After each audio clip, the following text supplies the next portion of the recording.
experienced before, many times in fact, and noting it, I've always noted it with some joy and satisfaction. And not only I, it's not an uncommon occurrence. I suspect all of us here, if we have any sensing ability at all, have noted it as well. In fact, it's an occurrence that for, I suspect, millennia has been happening. And that's the sounds of the summer evening. Sometimes I go out and just sit and listen to crickets and all of the night bugs that do their thing in the evening. In fact, one of my oldest memories, when I was just a child, I remember taking out a tape recorder. Do you remember what those are? They have those reels on them, the tapes that you go back and forth. And actually sitting outside to record it, because it was such a pleasant sound of summer to me. I always knew that winter had actually come when it ceased. The other night, I was sitting, and for some reason, perhaps, I guess I hope grace, my ears were just more attuned to summer in its fullness. It's just kind of getting hot after what seemingly has been a pretty cool summer. And all of a sudden, those cicadas, katydids, and all of the other things in the trees all around me just let loose. I mean, it was that time, right before darkness, not really day, not really night, and the deafening roar, the din of the singing of these things in the trees was just amazing. I mean, anyone who didn't know what it was would easily have been frightened by it. It was that loud. And I listened, and it kept going on. One would start over here and another one would answer. Soon there were more than one singing back and forth, bouncing back and forth, and then some other species would begin with its katydid, katydid, katydid, and out they would come again and again for, I listened for about 5 or 10 minutes. Midway into my listening, I smiled and thought to myself, all they want is a date. Because of course that's what they're singing for. Anyone with half a knowledge of the natural world knows that their song is to attract another, to have the gift of that moment where they pass on something of themselves to the future.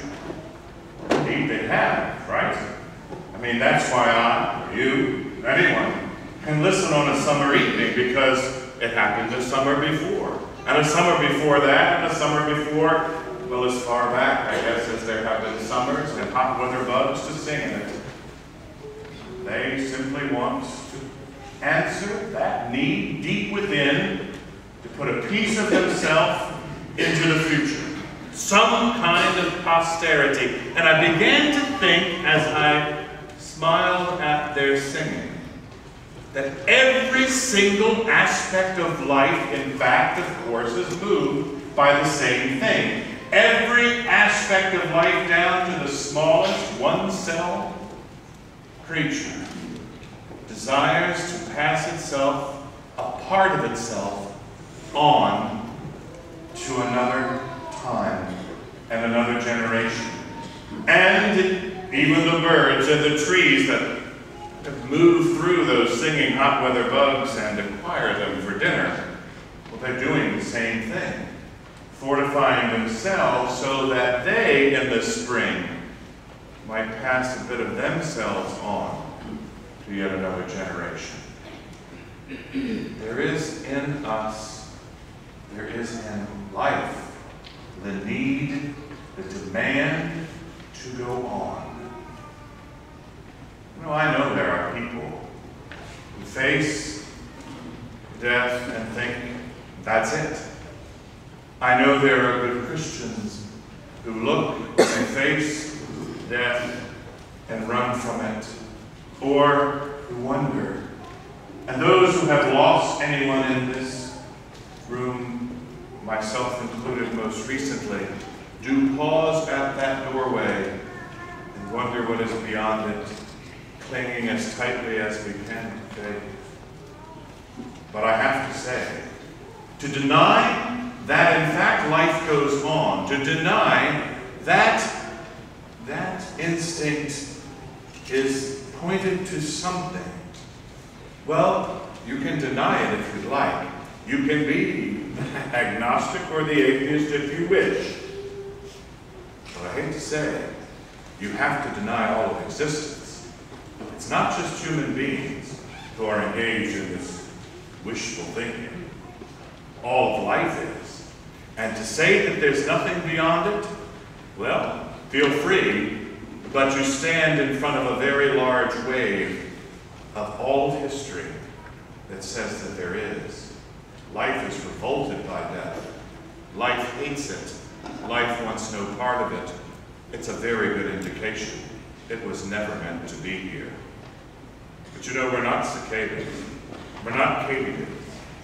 Oh, it's true, they want to place a part of themselves into the future. And they do.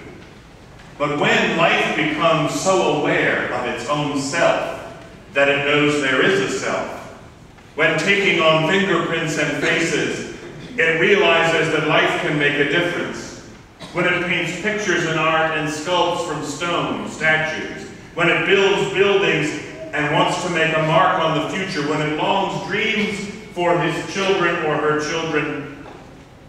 Well, it's not enough to put a part of yourself. We may look at our children and be glad that they carry a bit of ourselves on. We may honor our great-grandparents, and to a degree, all the way back to the ancestors long forgotten. But we want more. In us, different from the singing bugs I heard the other night, there is more than simply a revulsion at death. There is a screaming out that it cannot be so. We want ourself to go on, not a part of ourself. The instinct in us when we face the death of one we love is how wrong it is. When we face our own death, when we swiftly swerve and the accident is avoided, is that enormous adrenaline rush that turns into relief that I'm safe. When the child comes home at 2 and everything's okay, there is the urge to ground them for the rest of their life and chain them to their bed in their bedroom. But there is also the desire to hug them. We know we want to go on. So listen very carefully to the Word of God in the Gospel these Sundays. Because the Word of God, who created life, through whom all life has come into being, gives the way that that instinct can be answered and that desire can be fulfilled. There is no other way. He makes it clear there is no other way. It is not conceit, but conviction that gathers us to say that only in Jesus Christ is the manner of living given that allows us to pass through death into life that lasts forever. That the instinct planted by God in the initial creation finds its fulfillment in the one who brings the new creation. Only in Jesus Christ. Listen well. You know, we often talk about heaven as though it were a reward for our doing good. You know, we say, well, he wasn't a particularly religious person, but he was a very nice man, and so I'm sure he's in heaven. Or we think, well, if I work real hard, well, I'll get there. You know, that really is inaccurate. It's not a reward. It's a result. So is death. And yes, so is hell. If a mother is at a stove, and the stove is hot, and she's cooking, and she's very busy, and there is a very busy 3-year-old who wants very much to play this game called Touch the Hot Stove, and she turns around and says to him, stop, no, hot, back off. He does a few times. But once he goes over to the sink, and he rushes over playing the game, places his hand on the burner, and burns the heck out of his hand. She grabs him in her arms, she holds him, she puts salve on it, she kisses him. He learns a very important lesson. Don't touch the hot stove. Mother is right. She loves me even when I do wrong. This hurts.